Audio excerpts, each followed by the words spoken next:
in a state of evacuation. This is literally catastrophic. As Florida gets prepared for Hurricane Milton, Floridians bracing. We have the resources we need for both Helene and Milton. As concerns arise regarding federal funding and a memorial at FIU. I feel like all the Jewish people are connected to each other. To honor the lives taken on the October 7th attack. These stories and more coming up on Newsbreak. Hello, South Florida. I'm Emma Alonso. And I'm Julian Davis. Today's Tuesday, October 8th, 2024. Live from the Lee Caplin School of Journalism and Media in North Miami, this is Caplin News. Calls to evacuate parts of Florida's Gulf Coast ahead of Hurricane Milton.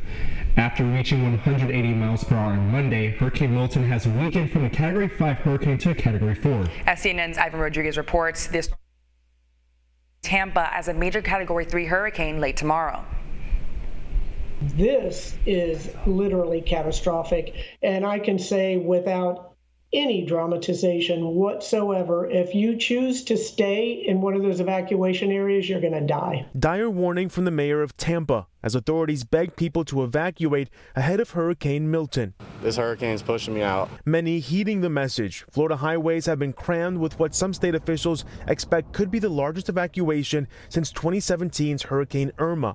For some, like Sheila Loquisano, this hurricane arrives as they're still trying to clean up from Hurricane Helene less than 2 weeks ago.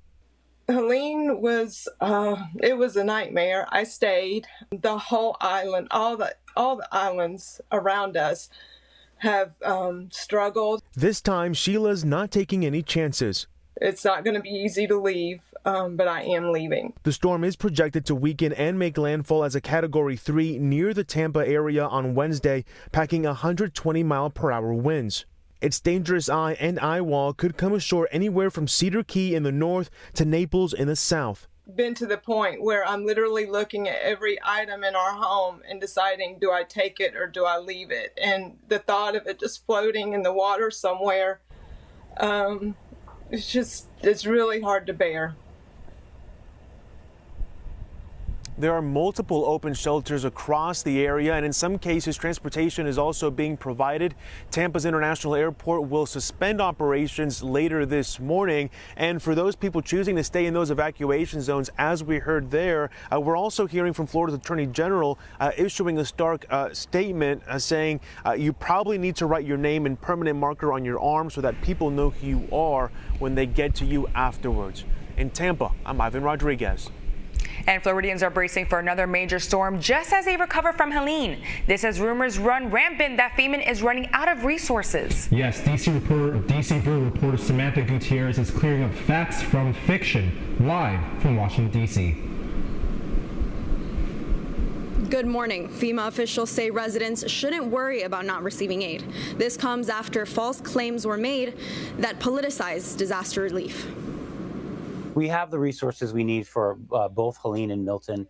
FEMA officials are reassuring residents impacted by Hurricane Helene it can handle disaster recovery.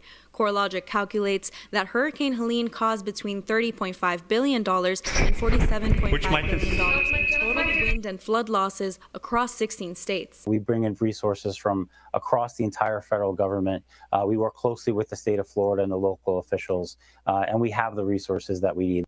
This clarification comes after Secretary of Homeland Security Alejandro Mayorkas said FEMA will run out of money before the hurricane season ends. Former President Donald Trump took it further. Kamala spent all her FEMA money, billions of dollars, on housing for illegal migrants. The White House issued a statement Monday afternoon saying FEMA has sufficient funding. FEMA Administrator Deanne Criswell also responded to the false claims. We've had the local officials helping to push back on this dangerous, truly dangerous narrative that is creating this fear of trying to reach out and help us or to register for help.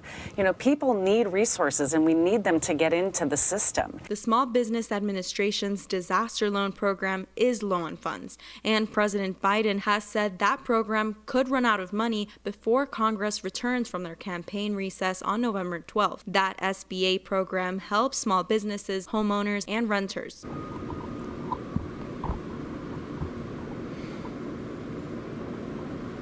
FEMA urges Florida residents to prepare and stay informed by listening to local officials. As for disinformation, FEMA set up a Hurricane Helene rumor response page on their website that helps separate rumors from facts.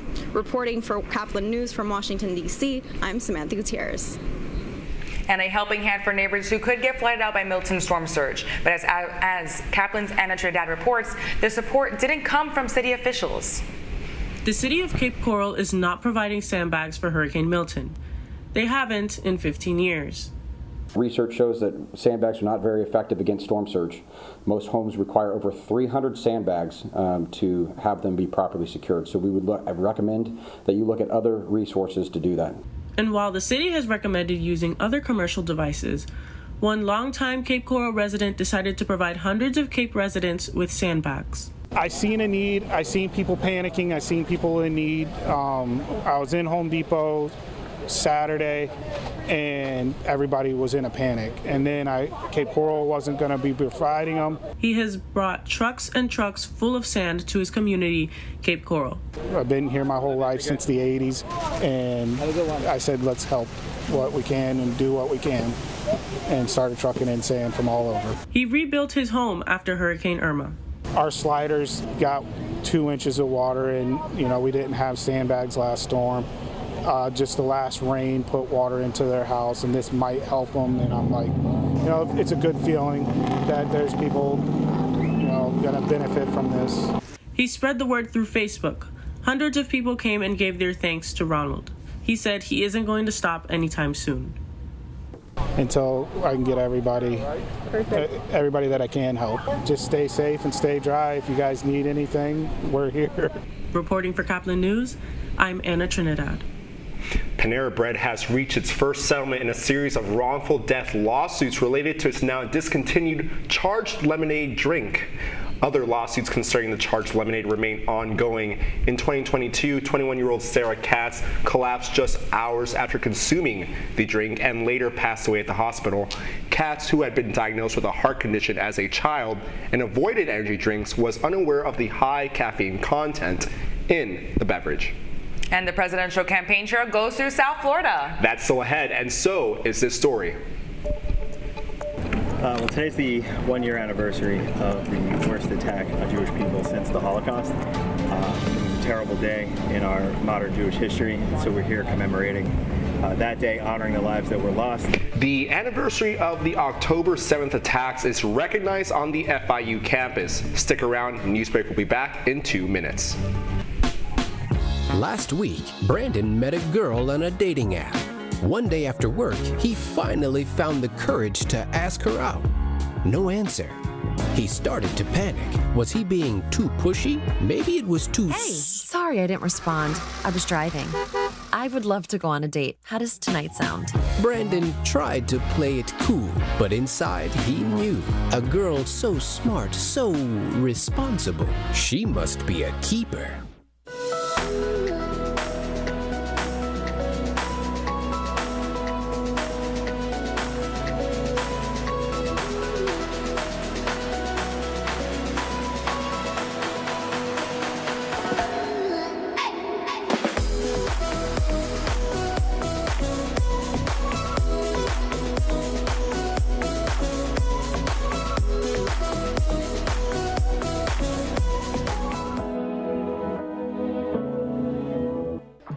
How do you know when you've made the right decision?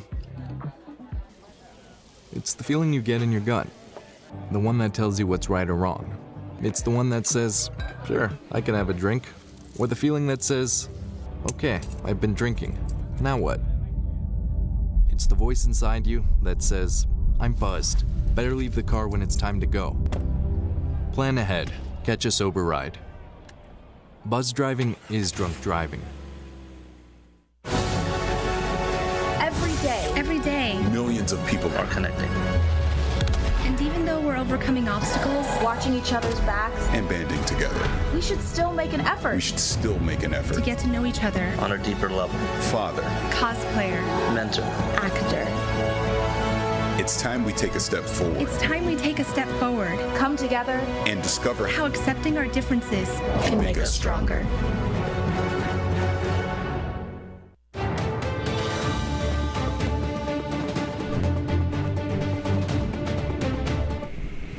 A somber anniversary recognized by students at FIU.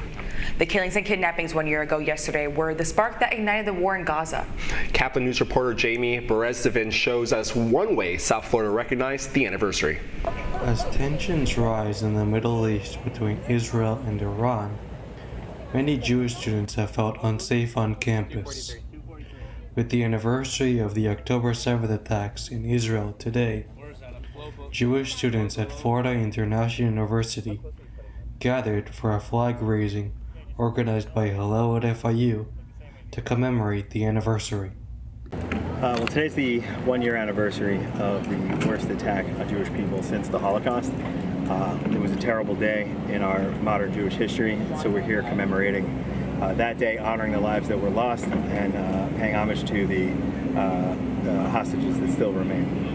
Hello at FIU is the largest Jewish organization at Florida International University and has had events at FIU's campus for many years. I feel like all the Jewish people are connected to each other, and this is a way we can take a moment and remember all those lives that were lost a year ago on October 7th. As the day continued, students gathered for a memorial vigil to commemorate the anniversary of the attacks and honor those who were lost in them. And they shared their stories of how the attack impacted them. In West Miami-Dade, this is Jamie Berezdevin, Caplin News. A Palestinian group on campus scheduled a walkout for this afternoon. Because of Hurricane Milton, it has been postponed until next week. Here in South Florida, former President Donald Trump held an October 7th remembrance ceremony. Trump lit a candle in memory of the victims at his Doral Golf Club. He was joined on stage by Israeli-American physician Miriam Alderson and Rabbi Yehuda Caplin.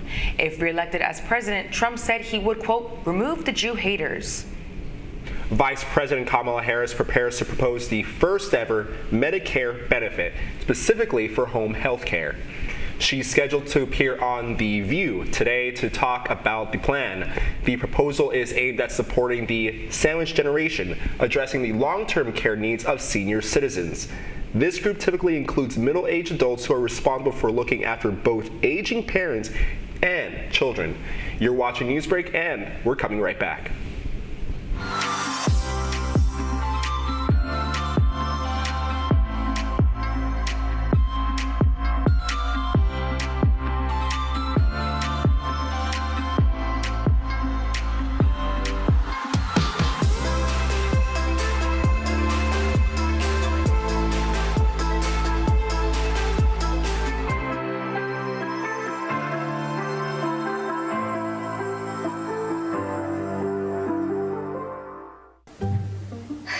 I could really use a new tablet. I just don't have the money.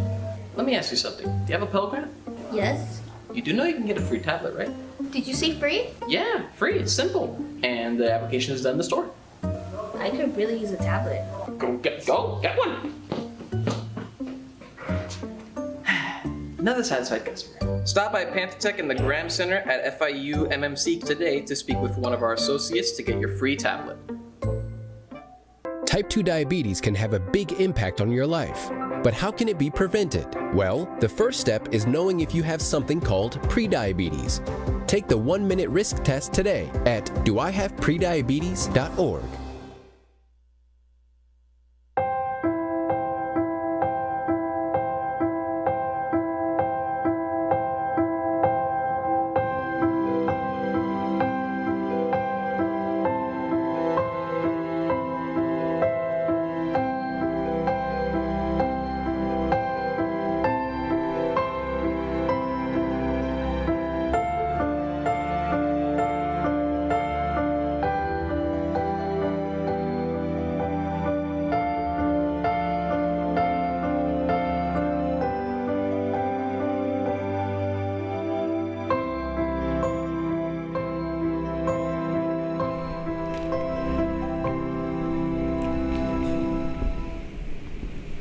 That's all the time we have for Newsbreak. I'm Julian Davis. And I'm Emma Alonso. Get more news anytime at caplinnews.fiu.edu.